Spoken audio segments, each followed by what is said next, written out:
Hi அஸ்லாம் வலைக்கம். Welcome to baby's gallery. எல்லோரும் எப்படி இருக்கீங்க? அல்ஹம்துலில்லாஹ் இங்கே எல்லோரும் நல்லாயிருக்கும்.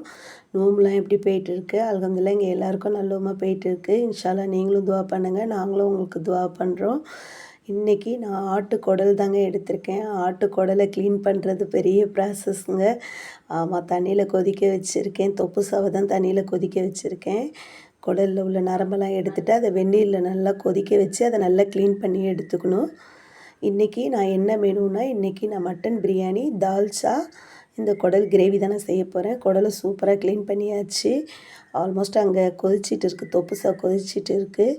சரி, ஒன் பை ஒன்னாக நம்ம செஞ்சுருவோன்னு இன்றைக்கி நான் ஸ்டார்ட் பண்ணிட்டேன். நைட்டே கொஞ்சம் ஸ்டார்ட் பண்ணி நைட்டு கொஞ்சம் வேலையை முடிச்சுட்டு சகருக்கு பிரியாணி செய்யலான்னு சொல்லிவிட்டு ரெடி பண்ணிட்டேன். பருப்பு தால்ச்சாக்காக பருப்பு வேக வச்சுருக்கேன். அதில் கொஞ்சம் கொழுப்பு போட்டுக்கிட்டேன். கொழுப்பு போட்டு தால்ச்சா வச்சா சூப்பராக இருக்கும். தால்ச்சா வைக்கிறது நான் பிஃபோர் வீடியோவில் போட்டிருக்கேன். இப்போ கொஞ்சம் ஃபாஸ்ட்டாக நான் சொல்லிடுறேன். இப்போ கொஞ்சம் சட்டி எடுத்துக்கிட்டு அதில் கொஞ்சமாக எண்ணெய் ஊற்றிக்கிட்டேன். ஒரு கைப்பிடி சின்ன வெங்காயம், ஒரு கைப்பிடி தக்காளி, ஒரு பச்சை மிளகாய். நான் இப்போ என்ன செய்ய போகிறேன்னா, அந்த போட்டியோட ஸ்கின் இருக்குது பாருங்கள், அதை தான் நான் செய்ய போகிறேன். சில பேர் அது சாப்பிட மாட்டாங்க, ஆனால் நாங்கள் எல்லோரும் சாப்பிடுவோம். அது சூப்பராக இருக்கும். அது உடம்புக்கும் ரொம்ப நல்லது. அந்த மூளை சூடுன்னு சொல்லுவாங்க பாரு, அது இருக்காது. அது நல்ல குளிர்ச்சி இது. அதனால் ஆட்டு உருப்படி எல்லாமே நம்ம சாப்பிட்லாம். இதை நல்லா க்ளீன் பண்ணி மஞ்சத்தூள் போட்டு நல்லா வாஷ் பண்ணிவிட்டு இதை நீங்கள் ஃப்ரை பண்ணி சாப்பிட்டிங்கன்னா இது சூப்பராக இருக்கும்.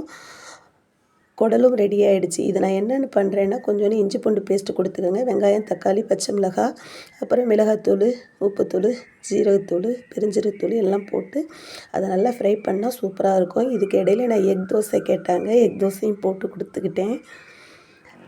நைட்டு கொஞ்சம் எல்லா வேலையும் நான் முடித்து வச்சுட்டேன். பழம், ஃப்ரூட்லாம் எல்லாத்தையும் அரேஞ்ச் பண்ணி வச்சுட்டேன். இது தால்ச்சாக்கு ஒரு சட்டி எடுத்துக்கிட்டேன். கொஞ்சமாக எண்ணெய் ஊற்றிக்கிட்டேன்.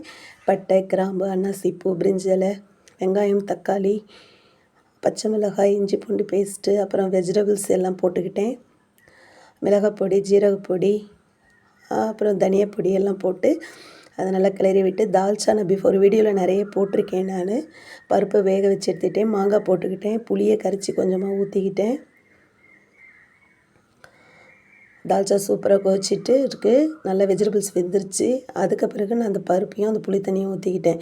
பிரியாணினா ரைத்தா இல்லைன்னா எப்படி, ரைத்தாவும் ரெடி பண்ணிக்கிட்டேன். மட்டன் நல்லா இலை மட்டனாக வாங்கிட்டு வந்தேன். 1/2 kg தான் வாங்கிட்டு வந்தேன். அதை கொஞ்சம் இஞ்சி பூண்டு கொடுத்து அதையும் வேக வச்சுக்கிட்டேன். தால்ச்சா சூப்பராக ரெடி ஆகிடுச்சு. மல்லித்தலை போட்டு கார்னிஷ் பண்ணி அதை இறக்கி வச்சிட்டேன். குடலும் சூப்பராக வெந்துருச்சு. குடல் இளங்குடலாக தான் வாங்கிட்டு வந்தேன். அந்த கிரேவி செஞ்சுருவோம். குக்கரில் கொஞ்சோண்டு எண்ணெய் ஊற்றிக்கங்க. பட்டை, கிராம்பு, பிரிஞ்சலை போட்டுக்கோங்க. ஒரு கைப்பிடி சின்ன வெங்காயம் போட்டுக்கோங்க. 2 பச்சை மிளகாய் போட்டுக்கோங்க. ஒரு கைப்பிடி தக்காளி போட்டுக்கோங்க. நல்லா வதக்கி விடுங்க. அப்போ தான் கிரேவி சூப்பராக இருக்கும். குடல் சூப்பராக வெந்துருச்சு. அப்புறம் ஒரு டீஸ்பூன் இஞ்சி பூண்டு பேஸ்ட்டு கொடுத்துக்கோங்க. ஒரு கைப்பிடி தக்காளி கொடுத்துக்கோங்க. கொடுத்து நல்லா வதக்கி விடுங்க. கிரேவி எந்த அளவுக்கு வதக்குறோமோ அவ்வளோ அளவுக்கு சூப்பராக இருக்கும், டேஸ்ட்டாக இருக்கும். அது வதங்கிறதுக்கு கொஞ்சமாக சால்ட்டு போட்டுக்கோங்க.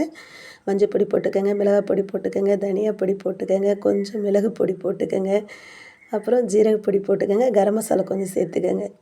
அந்த வேக வச்ச குடலை அதில் சேர்த்துக்கோங்க. ஒரு கத்திரிக்காய் எடுத்துக்கோங்க. கொஞ்சம் கடலைப்பருப்பு போட்டுக்கோங்க. அப்புறம் தேங்காய் கொஞ்சம் அரைச்சி ஊற்றிக்கோங்க. கிரேவி எப்படி இருக்குது பாருங்கள், பார்க்கவே சூப்பராக இருக்குது. இது ஒரு 3 விசில் விட்டால் போதும். சூப்பரான குடல் கிரேவி சூப்பராக ரெடி ஆகிடுச்சு. எப்படி இருக்குது பாருங்கள். இது சப்பாத்திக்கும் தொட்டுக்கலாம், ஒயிட் ரைஸ்க்கும் சாப்பிட்லாம். சூப்பரான குடல் கிரேவி ரெடி ஆகிடுச்சு. அடுத்தது பிரியாணி தாங்க நான் செய்ய போகிறேன். இது சகர் நேரத்தில் நான் செஞ்சேன். நல்ல பெரிய அகலமான பாத்திரம் எடுத்துக்கோங்க. அதில் கொஞ்சமாக கீ போட்டுக்கோங்க, எண்ணெய் போட்டுக்கோங்க. ஒரு கைப்பிடி பல்லாரி வெங்காயம் போட்டுக்கோங்க. தக்காளி போட்டுக்கோங்க. அம்மாக்காக ஒயிட் ரைஸ் ரெடி பண்ணிட்டேன். நல்லா வதக்கி வச்சுக்கோங்க. பாஸ்மதி ரைஸ் தான் எடுத்திருக்கேன். 1/2 kg கறிக்கு 1/2 kg ரைஸ், பாஸ்மதி ரைஸ் தான் எடுத்திருக்கேன். அதை நல்லா வாஷ் பண்ணி கொஞ்சம் நேரம் ஊறட்டும்னு ஷோக் பண்ணி வச்சுருக்கேன். சரி, தால்ச்சா கொஞ்சம் சூடு பண்ணிக்கிட்டேன். நைட்டு வச்சு தால்ச்சா இல்லை, அதனால் கொஞ்சம் சூடு பண்ணிக்கிட்டேன். காஃபி சாப்பிட்லன்னா எப்படி, அது சகர் நேரத்துக்கு நான் காஃபி சாப்பிட்ருவேன். நான் பாலை அடுப்பில் வச்சுட்டேன். பிரியாணி சூப்பராக ரெடி ஆகிடுச்சு பாருங்கள், மட்டன் பிரியாணி. அல்ஹம்துலில்லாஹ் இன்றைக்கி சகர் சாப்பாடு சூப்பராக ரெடி ஆகிடுச்சு. அந்த ஸ்கின்னை நான் ஃப்ரை பண்ணியிருந்தேன்ல அதையும் நல்லா சூடு பண்ணிக்கிட்டேன்.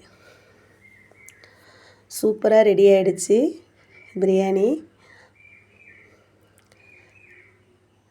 சகர் நகரனுங்கிறதுனால ரொம்ப நான் ஸ்பைசஸ்லாம் போடல, நல்லா நார்மலான இதில் போட்டிருந்தேன். சாப்பாடு சூப்பராக இருந்துச்சு. ஃபுட் கலர் ஆப்ஷன் தான், நான் கொஞ்சம் கலர்ஃபுல்லாக இருக்கட்டுமேன்னு போட்டேன். அப்புறம் புதினா மல்லி கார்னிஷ்க்கு போட்டேன். போட்டுட்டு அதை டம்மில் போட்டு விட்டேன். டம்மில் போடுறது உங்களுக்கு எல்லாருக்கும் தெரியும். ஒரு தோசைக்கல்லை வச்சு அது மேலே சட்டி வச்சு கொஞ்சம் கனமான பாத்திரம் தண்ணி ஏதாவது வச்சுன்னு காஃபியும் போட்டுக்கிட்டேன். சரி காஃபியை சாப்பிட்டுட்டு எல்லாம் ஆல்மோஸ்ட் எல்லா வேலையும் முடிஞ்சிருச்சு. சரி காஃபியை சாப்பிட்டு தகஜ தொழுதுட்டு வந்து அப்போ சகர் சாப்பாடு சாப்பிட்லாம் எல்லோரும் சேர்ந்து அப்படின்னு சொல்லிவிட்டு காஃபியை குடிச்சிட்டு நான் தகஜ தொழுவ போயிட்டேன். சாப்பாடு சூப்பராக ரெடியாக இருந்துச்சுங்க. மட்டன் பிரியாணி எப்படி இருக்குது பாருங்கள், நல்லா சூப்பராக இருந்துச்சு. அல்ஹம்துலில்லாஹ் சகர் சாப்பாடு அன்றைக்கி நல்லமாக முடிஞ்சிச்சு. இன்ஷா அல்லாஹ் எல்லோரும் நோன்பு வச்சு நாங்களும் துவா செய்கிறோம். நீங்களும் துவா செய்யுங்க, நிறைய தௌபா செய்யுங்க. இன்ஷா அல்லாஹ் நீங்களும் எங்களுக்காக துவா செய்யுங்க. என்னோடய சேனல் உங்களுக்கு பிடிச்சிருந்தால் லைக் பண்ணுங்கள், சப்ஸ்கிரைப் பண்ணுங்கள். அப்படியே பக்கத்தில் உள்ள பெல்லை தட்டி விட்டு போங்க, அப்போ தான் நான் போகிற வீடியோ நோட்டிஃபிகேஷனில் வரும். Okay bye.